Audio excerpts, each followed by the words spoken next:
in this business of higher education, I both give and hear many, many commencement speeches. I know that wasn't a full-on commencement speech, but I think there was enormous wisdom in that for students, faculty, or anyone. The idea of a tech Sabbath will remain with me for some time to come. Thank you.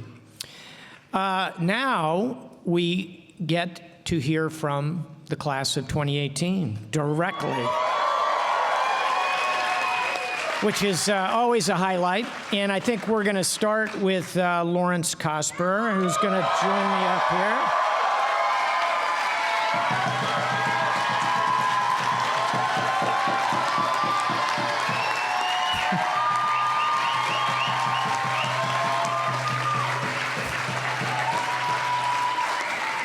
Okay, buckle up. Laurance is a proud graduate of Georgetown University, a Hoya as it's called. He worked for 7 years in Chicago, primarily in education.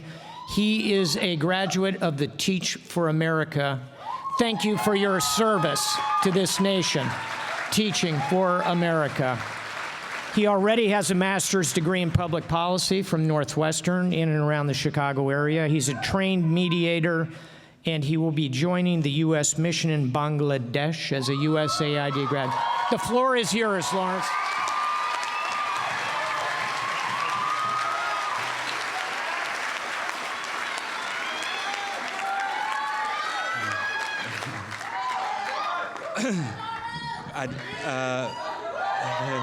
Thank you. First, want to thank you, Professor Anur. I'm grateful to be called one of your students, so thank you very much. Thank you, Dean Stavridis, for introducing me in that manner. Thank you for your kind words, and I pray I can live up to them and exceed them someday, God willing. Thank you for your many years of service to this country and your global leadership. And thank you also for representing our school so proudly on all the major cable networks.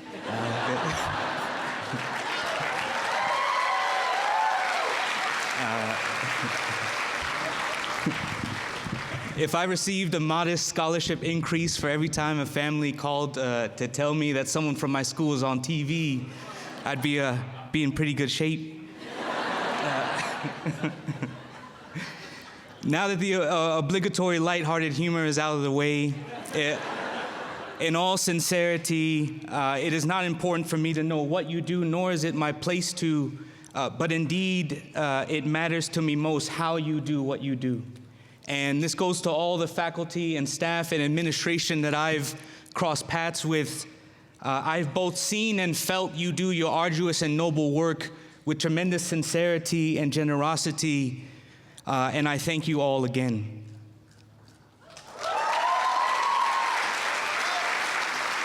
Now, what will be this institution's greatest legacy? It would certainly be silly to not consider excellence in law and diplomacy, but I hope that a part of the plan is a commitment to even greater diversity. So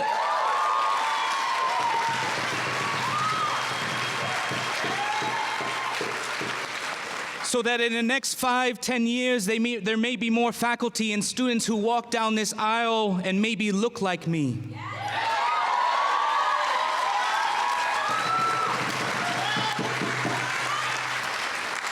Now, I don't mean to get up here and say things you didn't think I was going to say, but I pray things come through clearly, that I am eternally grateful to have had this opportunity.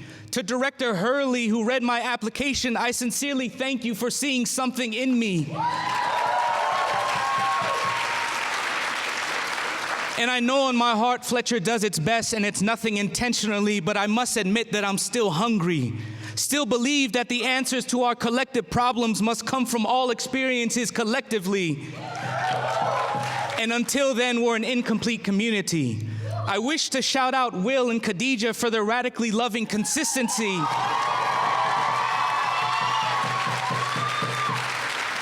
Sasha and others on their courageous work, and all those affiliated with the Boston Latin Academy. Lincoln High School students with our graduate school, I'm sure, ignited some self-discovery. I find hope in the minority middle school scholar I saw at a bookstore one day, flipping through the Wall Street Journal and The Economist, briefing herself on the issues, probably formulating her own opinions. I find hope in Naomi Wadler, 11-year-old activist and freedom fighter. I find hope in any child in passing who I hear brings up a headline with an adult in anticipation of a discussion. I find hope and light in the next generation who remind me, often through their words and deeds, not to fear, that even when our feet grow weary in our daring battles against the world's ills, that reinforcements are coming, that in many, many ways they're already here. Before I begin my remarks,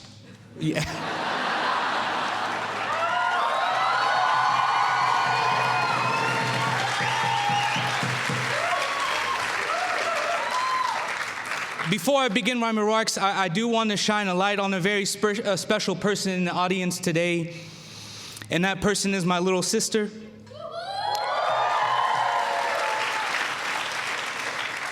April, this accomplishment is your accomplishment too. This honor that I have to speak at a commencement I share with you. And I can't wait to cheer you on when you walk across the stage someday again, God willing. Hold your dreams with two hands. You helped me navigate through one of the most difficult challenges of my life, all the while going through and still going through one of the most difficult challenges of yours. And your selfless sacrifices and care and concern for me are a great reason why I'm able to stand up here today. And I just want you to know that no matter how far away we may be, that you and your love will always be close. And I will strive to ensure that my love for you will always be made apparent.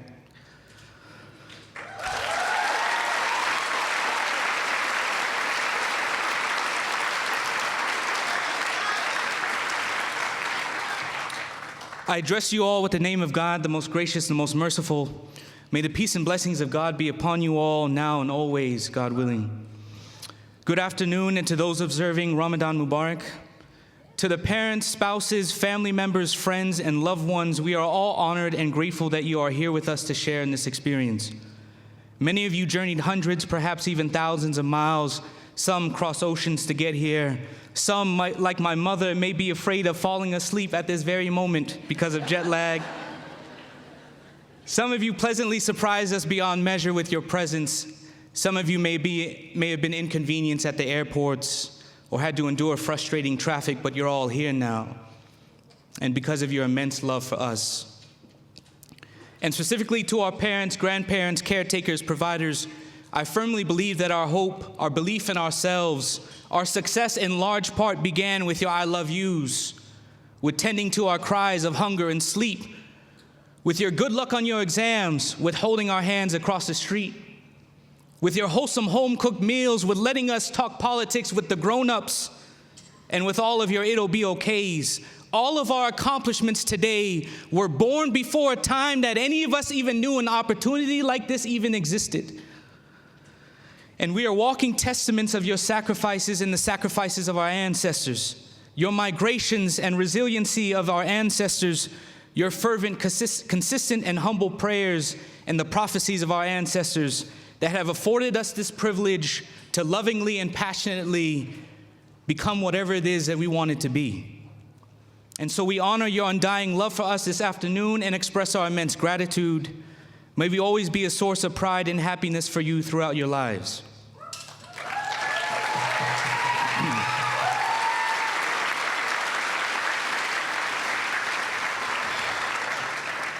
To my Fletcher family, class of 2018, not even the most dramatic of socialist email drama could prevent anyone from where I'm standing to smile at your beautiful faces and to smile with you. May the memory of today and our accomplishments be a source of strength and hope for us throughout our lives.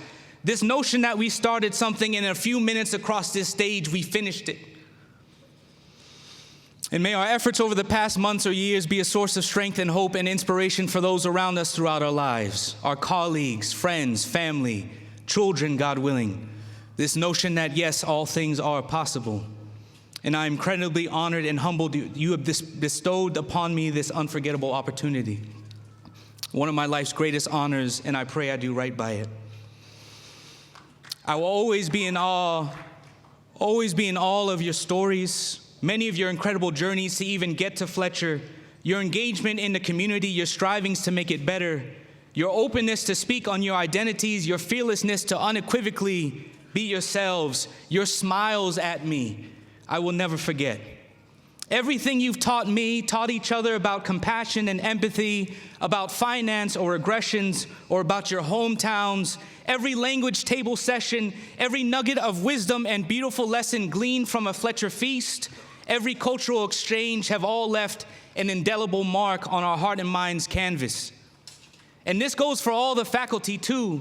In fact, this applies to everybody huddled underneath this tent. Because we all live lives none of us have ever or will ever live, we are always teaching each other. So hopefully we are always willing to learn. But I say this not because I'm a formal teacher myself, but because I'm a fellow human being. I believe that teaching at its very core is one of life's noblest acts, if not for the simple fact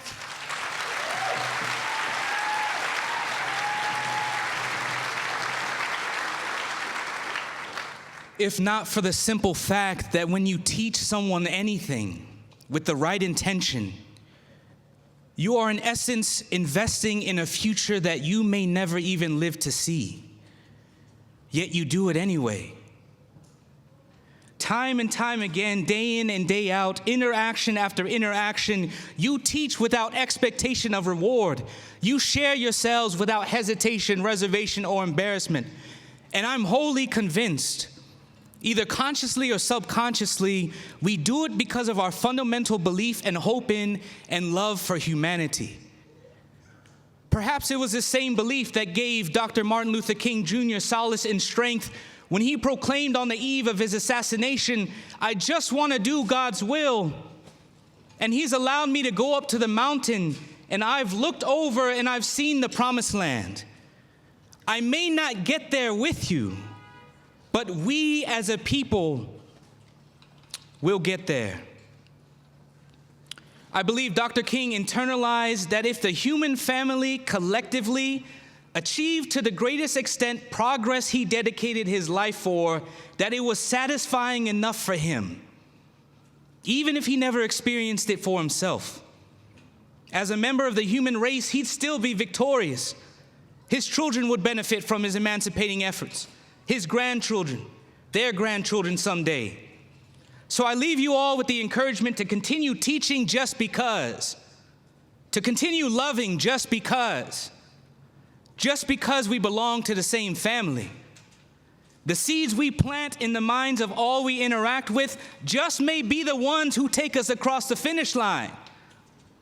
Take us towards success with regards to climate change, cybersecurity, border disputes, reconciliations, etc. It is certainly our time now to pick up where others have left off, but may we always keep an eye out for the next generation who await our example.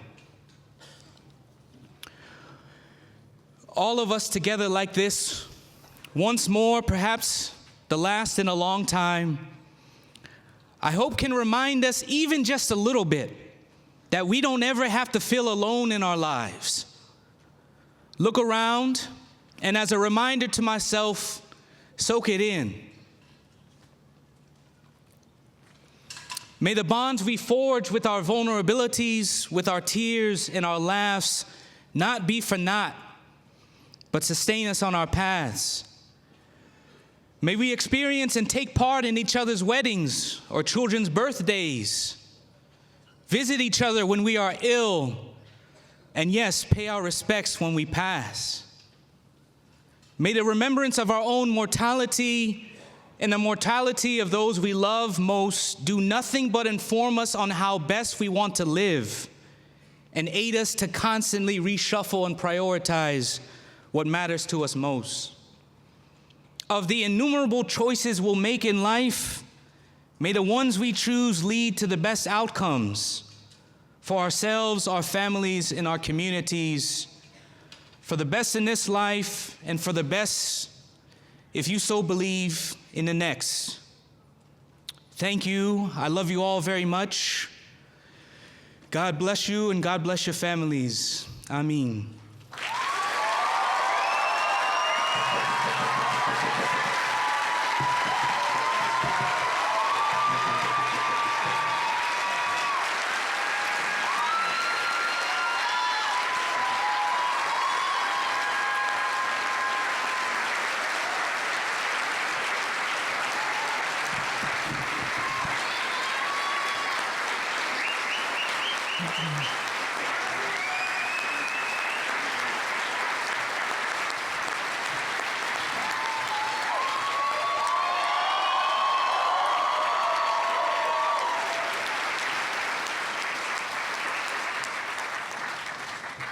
Well, one person has been listening to that incredibly powerful and dynamic speech and thinking, oh my God, I'm the next speaker. And that person is Pulkit. Please join me up here, Pulkit.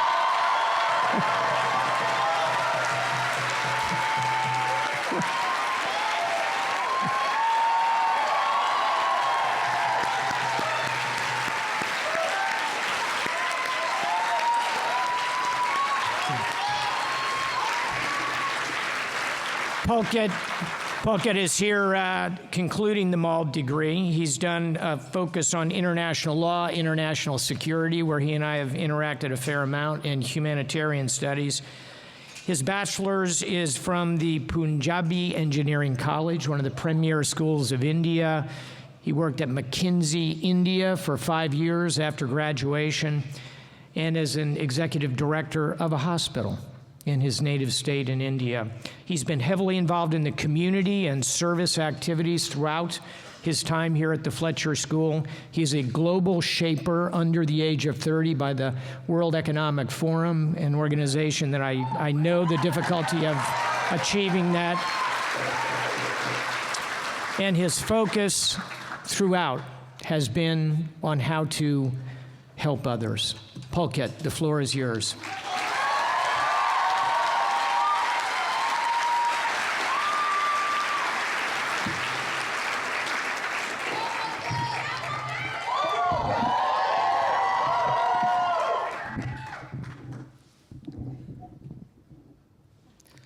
Good afternoon, all. Thank you, Dean Stavridis, for this very generous introduction. Thank you, Laurance, for those beautiful words. Your grace and demeanor are an inspiration to all of us.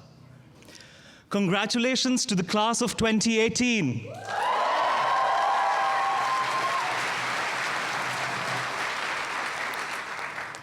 Thank you for this greatest honor. For a boy from India whose parents always pushed him to go beyond what he thought he was capable of, this is big. I cannot express how happy I am in this very moment. There is no place I would rather be than here to celebrate with you all. I see happy and smiling faces. Did you know in Hindi, Pulkit means happiness?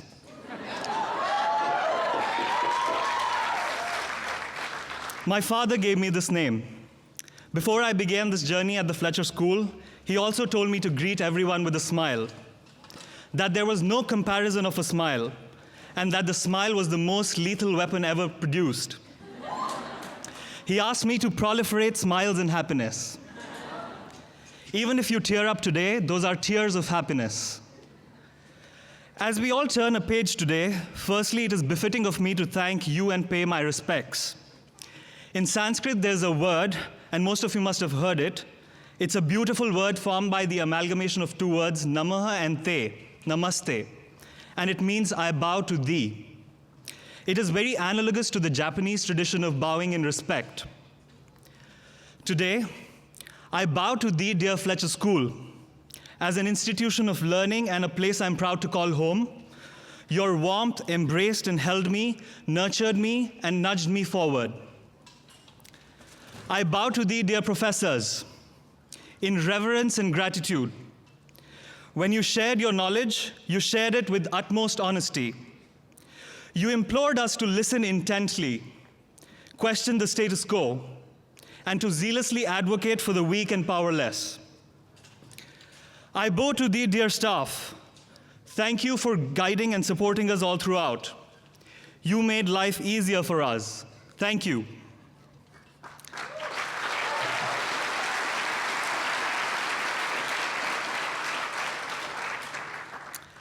I bow to thee, dear family and friends. Thank you for all your sacrifices. You struggled before me in order for me to be here. You were there since the very beginning, from scrambling resources to fund our education, to keeping us in your thoughts and prayers, and for encouraging us all along the way. To Fletcher spouses, to taking care of home and children, and lending support as we labor through our assignments. It wasn't easy. Thank you.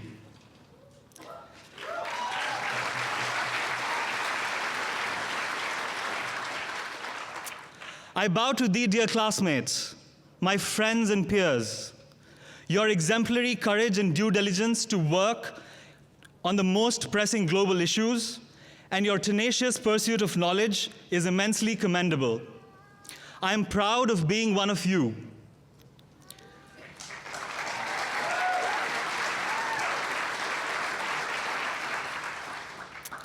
The first time I'd heard about the Fletcher School, I was sitting in a cubicle in India, trying to find purpose in the work that I was doing. As I was rummaging through Fletcher's website, I remember thinking to myself, I can never get there. But it did happen. From receiving my acceptance letter back in March of 2016 to now, it has been a remarkable and extraordinary journey of self-discovery. We are here now, ready to commence. A big part of my journey, my story, has been you, my fraternity at the Fletcher School, and your powerful, captivating stories. What is it about institutions that make them so powerful, apart from the ideas that dwell? It is the people, and here at Fletcher, I have interacted with the best. I have found inspiration in your stories. We realized in one form or other that these stories were the common thread that bound all of us. In classrooms, during study groups and case study preparation, during educational tours, and during cultural nights. When you generously and thoughtfully shared your experience, you stimulated my curiosity. You forced me to think critically. As I interacted with you, my dear friends and classmates, I started internalizing bits and pieces of you. These interactions gave me an opportunity to dig a little deeper, to introspect, and to critically analyze my own history and my perceptions of your history. I know that I've changed, and I know that I'm taking a part of you with me. I know this is true for you too. Let me share a story. I live with 4 other housemates from France, United States, Brazil, and Japan. Over the year, organically, we've cultivated a habit of dining together. Every night when the weary souls get back home, we would share our resources and cook together. Our understanding of each other has come to a point where we all prefer French croissant for breakfast every Sunday morning and the Indian basmati rice for dinner. To me, that is what Fletcher embodies, an oasis of knowledge and a place of confluence of peoples from all across the globe and different walks of life. At Fletcher, I've learned to listen to people's stories with humility, and most importantly, to appreciate the diversity of opinion. Before starting school, I had expected that solutions to complex world problems would be binary, black and white, yes or no. Very quickly, I learned that there could be multiple perspectives too, and interpretations of a problem. I also came to realize and appreciate why it was so very important to understand all sides of an argument before making any conclusions. And even if there was no conclusion, it was okay. Some of us are leaving with more questions than answers. Perhaps that is what graduate school is all about, to have more questions than answers, but also to have the ability to ask the right questions. That is what Fletcher taught me. Even as I continue to thank Fletcher, I nudge it to be more inclusive of diversity of ideas and people.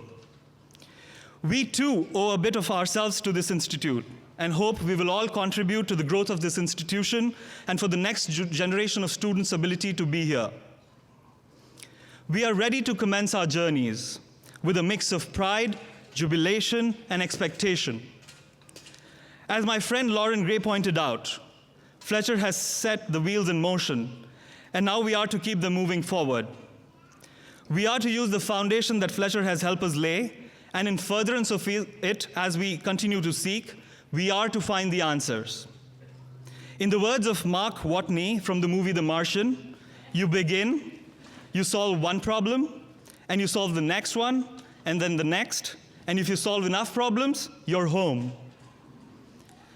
In time, as we all move on to taking roles in different institutions and organizations, the challenge is not whether we will be successful. After all, we are walking in the shoes of legends. The challenge is to work in contexts of discrimination and with marginalized communities. The challenge is how to lead others and to be a resource for everyone in the face of adversity. To that effect, I encourage you to treat everyone with compassion and kindness. Today, whether you're an MIB, an MA, an MALD, an MAHA, or a PhD, or an LLM, as my friend Claire Gooding shared with me, a common characteristic that binds all of us is a sense of pragmatic optimism.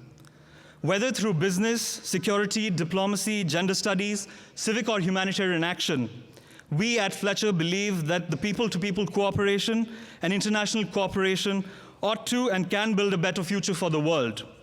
I sincerely hope we continue to place faith in that belief. You all are extraordinary. Fletcher is extraordinary. Go shine. Thank you.